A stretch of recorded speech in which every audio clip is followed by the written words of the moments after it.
मेरा शीर्षक है कि भगवद गीता का आज के ज़माने में क्या महत्व है। यहाँ बहुत सारे ऑथर हैं, आप लोग अच्छी अच्छी किताबें लिखी है आपने। एक ऑथर जो 5,000 साल पहले एक किताब लिख कर गए, भगवद गीता पुस्तक के रूप में है। यहाँ की महाभारत जो कि एक बहुत बड़ा महाकाव्य है, महाभारत के अंदर में एक अध्याय है भगवद गीता जो लगभग 700 श्लोकों का है। मैं आपको कोई श्लोक सुनाकर परेशान नहीं करने वाला हूँ, मैं संक्षेप में बताऊंगा कि उसका आज के ज़माने में महत्व क्या है। तो पहले तो ये समझे भगवद गीता है क्या।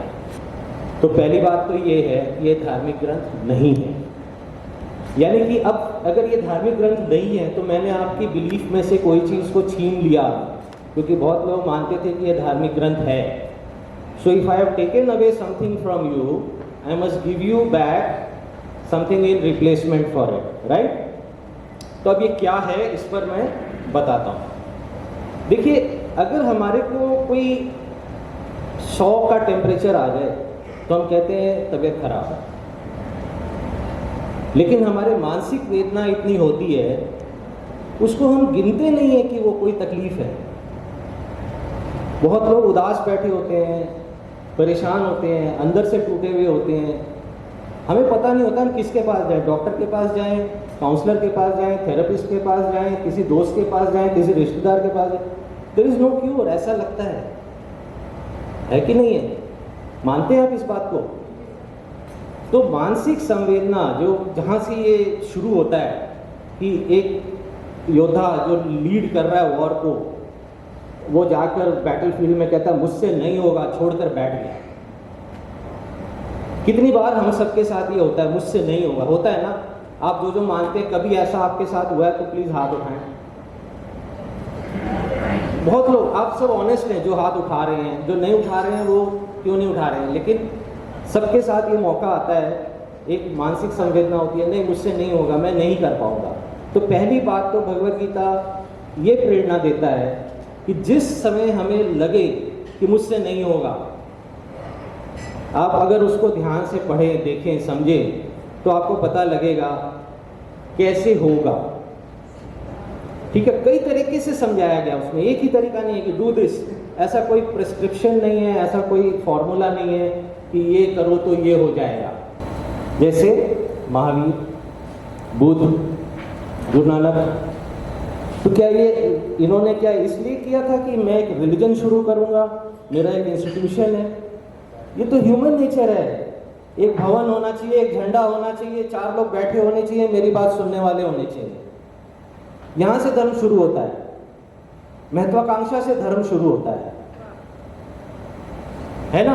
आज लीडर कौन है? जो रास्ते को खोद कर वहां बैठ जाए झंडा गाड़ के, वो लीडर है। सड़क बनाने वाला लीडर है क्या? किसी सड़क पे लिखा है ये सड़क किस इंजीनियर ने बनाई? उद्घाटन किसने किया उसका नाम लिखा होता है, किस इंजीनियर ने बनाई, कितने लेबर उस पर पसीना बहा के गए, कितने मर गए पुल के ढहने से, कोई उनको नहीं गिनता है। तो नेता कौन है? जो डिसरप्टर है वो नेता है। महान कौन है? जो झंडा लगाता है वो महान है। इस तरह से धर्म बन गए।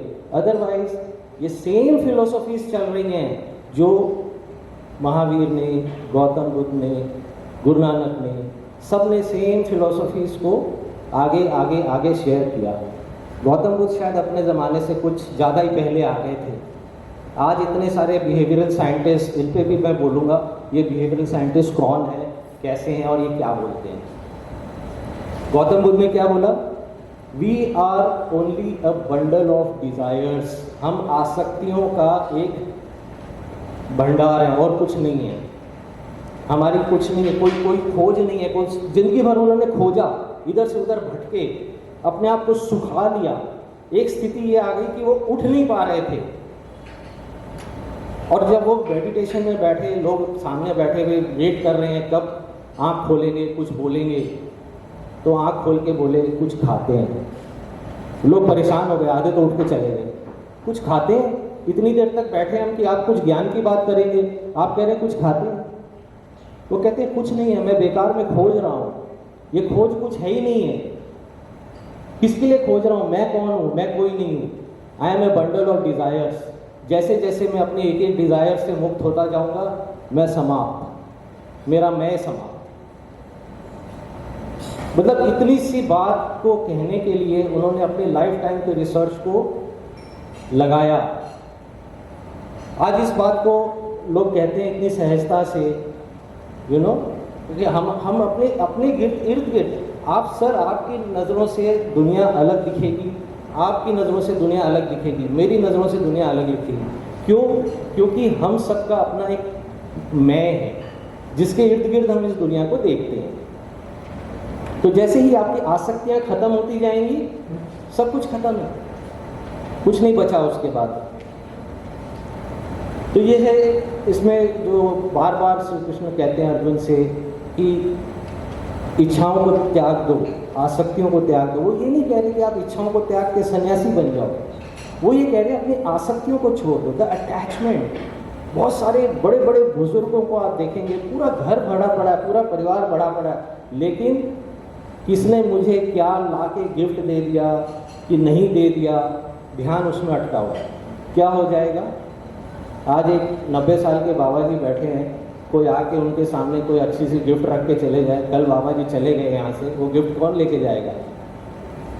उसमें एक जो डिटैचमेंट होता है वो क्या है? It is only about unobsessiveness. आप जो एक ऑब्सेशन होता है लोगों का, टू गैदर, टू एक्यूमुलेट, ये मेरा हो जाए, सब कुछ मेरा कैसे हो। युद्ध कैसे होता है? आज जो युद्ध हो रहे हैं वो क्यों हो रहे हैं? एक कंट्री है छोटा सा जो दो बड़े कंट्रीज के बीच में फंसा हुआ है, एक उसको अपनी तरफ चाहता है, एक उसको अपनी तरफ चाहता है। मैं मुझ में समा जाओ, मेरा हो जाओ, इस बात का युद्ध है। और किस बात का युद्ध है? कोई नफरत है? एक लोग हैं वो। जैसे इंडिया पाकिस्तान एक तरह के लोग हैं, इंडिया बांग्लादेश एक तरह के लोग हैं, इंडिया नेपाल एक तरह के लोग हैं, वैसे वो हैं। क्या फर्क है उनमें? हो सकता है आप कुछ करने को निकले, आप सोचते हैं मुझे इसमें कुछ फाइनेंशियल बेनिफिट चाहिए, कुछ प्रॉफिट होना चाहिए, कुछ इनकम होनी चाहिए, वो तो नहीं हुआ, लेकिन लोगों के मन में आपके लिए प्यार बढ़ा, आपका समाज बढ़ा, आपकी एक्सेप्टेंस बढ़ी, कुछ और मिल गया आपको। तो फल, आप किसको फल समझते हैं और क्या फल आपको मिलने वाला है, डेस्टिनी, यूनिवर्स आपको क्या फल देने वाली है, ये एक अलग बात है। हर चीज़ का कोई ना कोई कॉन्सिक्वेंस है। आज हम यहाँ खड़े हैं, this is also a consequence of some action. किसी ने कोई किताब लिखी, किसी ने कुछ किया, किसी ने अपने अपने फील्ड में कुछ किया, इसीलिए आज उसका कॉन्सिक्वेंस ये है कि आप सब यहाँ पर हैं। बिल्कुल डिफरेंट। और आपने भी देखा है, आप उसको माने नहीं माने वो दूसरी बात है, बट अगर आप क्लोजली ऑब्जर्व करेंगे, इवन सेम बर्थ डेट वाले, मैं ऐसे लोगों को जानता हूँ जिनका बर्थ डेट मेरे से मिलता है, लेकिन हम लोग इतने डिफरेंट हैं कि शायद हम साथ बैठ के बात भी नहीं कर सकते आधे घंटे के लिए। तो क्या पर्सनैलिटी टाइप्स में इन्होंने 3 टाइप्स बताए हैं, सत्वगुण, रजोगुण, तमोगुण। इस पर बहुत सारे बातें कही गई है पर्सनैलिटी टाइप्स के बारे में, कि जो सत्वगुण है वो है द आर्ट ऑफ कंपैशन। अब मैं एक एग्जाम्पल देता हूँ, जो एग्जाम्पल मैंने अपने बुक में भी लिखा है। एक सिनेमा घर है, या समझिए यही हॉल है, अचानक से कोई चिल्ला के भाग रहा, आग लग गई, आग लग गई, आग लग गई। अब 3 तरह के रिएक्शन होंगे। एक होगा जो रोने चिल्लाने लग जाएगा, अरे भैया मुझे बचाओ, मुझे बचाओ। ठीक है। एक आदमी ऐसा होगा जो क्या करेगा, देखेगा भैया कहाँ का रास्ता खुला हुआ है, चुपचाप से निकल जाओ, ये बैक डोर है, यहाँ से निकल जाओ, वहाँ से आवाज़ आ रही है, दिमाग लगाएगा, मैं यहाँ से निकल जाऊँगा। ये कौन सा गुण है? ये रजोगुण है। ठीक है। और जो सत्वगुण है वो क्या करेगा, भैया फायर एक्सटिंग्विशर कहाँ है, जाके फायर एक्सटिंग्विशर उठाएगा और सोर्स ऑफ फायर के ऊपर में अटैक करेगा। तो आप देखिए कैसे पर्सनैलिटी टाइप्स ब्रॉडली डिफाइन किया हुआ है, लेकिन आमतौर पे इन्हीं में कोई ना कोई आपको मिलेगा, और इसमें इंटर ओवरलैपिंग होगा। ऐसा नहीं है कि अब मैं अपने आप को डिक्लेयर कर दूँ भाई मैं तो सत्वगुणी हूँ, तो ऐसा नहीं होता है। हर चीज़ में, हर एक्शन में कोई ना कोई गुण आपका प्रधान होगा। आजकल बहुत सारी किताबें आती हैं, what to eat, how to eat, eating mindfully, drinking mindfully.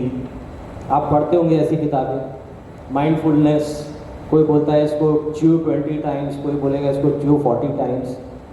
हमें तो अच्छा लगता है तो हम तो गपा-गप खा जाते हैं। तो क्या होता है, इसमें फूड का भी गुण बताया गया है। जो चीज सहजता से हजम हो जाए, खाने में आपको सरल लगे और उससे आपको हेल्थ इंप्रूव्ड लगे, एनर्जी लगे, वो सत्वगुण है। आमतौर पर जो नेचुरल प्रोडक्ट्स होते हैं, फ्रूट्स है, वेजिटेबल्स है, या कोई भी जो चीज़ मतलब जिसको कहते हैं बेसिक स्टेपल फूड, आदमी कितना भी कुछ करे, आप बड़े बड़े एक्ट्रेसेस को सुनेंगे, what's your favourite food? Oh my favourite food is rajma चावल, माइन इज दाल चावल। कोई बोलती है कि मेरा जो है बड़ा एलिगेंट सा कुछ ऐसा कुछ बनाया हुआ, कुछ प्रोसेस किया हुआ, कोई पर्टिकुलर कोई किसी 5 स्टार या 7 स्टार होटल का कोई dish, nobody says that. Sanjeev Kapoor master chef, वो कहते हैं मैं होटल में खाना नहीं खाता हूं, मैं घर जाके अपने माँ का हाथ का खाता हूं। आप देखिए कितना पावर है सत्वगुण फूड के अंदर, कि आपको कितनी एनर्जी देता है, नरिशमेंट देता है, ग्रोथ देता है। रजोगुण क्या है? मन हो गया, चलो आज पिज़्ज़ा खा के आते हैं, पानी पूरी खा के आते हैं, या कुछ अच्छा सा बनाओ, आज बिरयानी बनाओ, कुछ मसालेदार बनाओ, कुछ चटकारेदार बनाओ, अच्छा से घी डालना, उसमें केसर डालना, ये करना वो करना, दिस इज ऑल रजोगुण। जिसको आप भगवान मानते हैं, जिसको आप देवता मानते हैं, देवता क्या है? जो देता है, the one who is giving is a देवता। जिसको आप भगवान मानते हैं या किसी भी रूप में गॉड मानते हैं, आप करते क्या हैं बेसिकली? आप जाते हैं और यू बेग फॉर समथिंग, कि मुझे ये दे दो, मुझे वो दे दो, यही करते हैं हम। सारा हमारी जो पद्धति है, किसी अब आप जैसे योग हवन भी करते हैं, पंडित जी बैठ के कहते हैं पुत्र कामेष्टु यज्ञ कर रहा हूँ, या व्यापार के उसके लिए यज्ञ कर रहा हूँ, तो मतलब ये संकल्प में बोला जाता है कि मैं इस चीज़ के लिए ये चीज़ कर रहा हूँ, with the desire of getting this I am performing this puja. वो कहते हैं ये धर्म नहीं है, ये भगवान नहीं है, ये पूजा नहीं है। क्यों नहीं है? क्योंकि इसके अंदर आप सिर्फ कोई आसक्ति को ही और बढ़ावा दे रहे हैं। मैं तो कह रहा हूं आसक्तियों को छोड़ दो, और आप आसक्ति को ही बढ़ावा दे रहे हैं। तो ये जो आपके भगवान आप समझ रहे हैं, स्वर्ग समझ रहे हैं, स्वर्ग लोग समझ रहे हैं, जो आप, ठीक है, आपको उनसे कुछ चाहिए, आपको बारिश चाहिए, आप बारिश का यज्ञ कराइए, बट इससे आप योगी नहीं बन रहे हैं। तो फिर है कौन? भगवान कौन है? वो कहते हैं भगवान है ही। आप देखो, मतलब जो हम सोच रहे थे कि कृष्ण भगवान है, वो कहते हैं भगवान है ही नहीं। It is the entire universe, it is such a big thing you can not imagine with your small mind. एक चींटी है जो 24 घंटा जीती है, क्या उसको पता है वो छिपकली क्या है? उसको तो वो इटर्नल ही लगता है ना।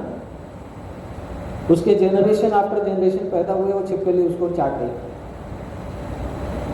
एक बाज है जो छिपकली को उठा लेता है, तो छिपकली को वो बाज इटर्नल लगता है ना। उसको लगता है दिस इज फॉर एवर, मैं तो इसको देखते आ रहा हूँ, मेरे पुरदादा भी देखते आ रहे थे।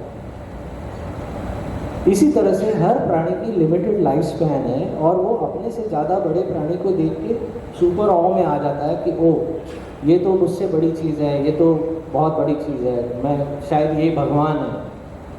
लेकिन वो कहते हैं this is universe and you are just a part of it. The objective is that you leave away all your आसक्ति, your desires, merge back into the universe with a calm and peaceful mind, and that is moksha. अगर हमारे अंत समय में हमारे अंदर कोई आसक्ति नहीं बची, कोई रिग्रेट नहीं बचा, प्रिंसिपल रिग्रेट्स, इसके ऊपर कितने ऑथर्स कितनी किताबें लिख गए हैं, regrets in life.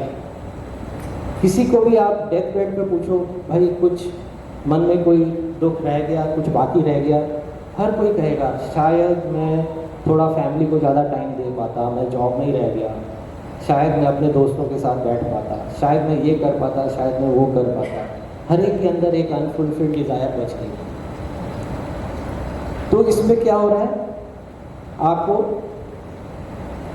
In unfulfilled desires को छोड़कर अगर आप पीसफुली यूनिवर्स में मर्ज बैक करते हैं, अगर किसी को बोला जाए you write down what date you want to die and leave this world, कोई लिख पाएगा? कोई नहीं लिख पाएगा। आप जो भी डेट लिखेंगे, आज से 20 साल बाद का लिखेंगे, 50 साल बाद का लिखेंगे, 100 साल का बाद लिखेंगे, लेकिन उस डेट के नज़दीक आते आते आपको लगेगा आपका काम पूरा नहीं हुआ, नहीं होगा। आपको लगेगा ये मेरा काम पूरा नहीं हुआ, मैं अभी भी मेरी कुछ बाकी रह गया, मेरी आसक्तियाँ बाकी रह गई, मेरा ये काम बाकी रह गया। लेकिन जो योगी होगा ना, वो बोलेगा ठीक है, I am ready, I am prepared to go, क्योंकि उसकी कोई आसक्तियाँ बची नहीं है।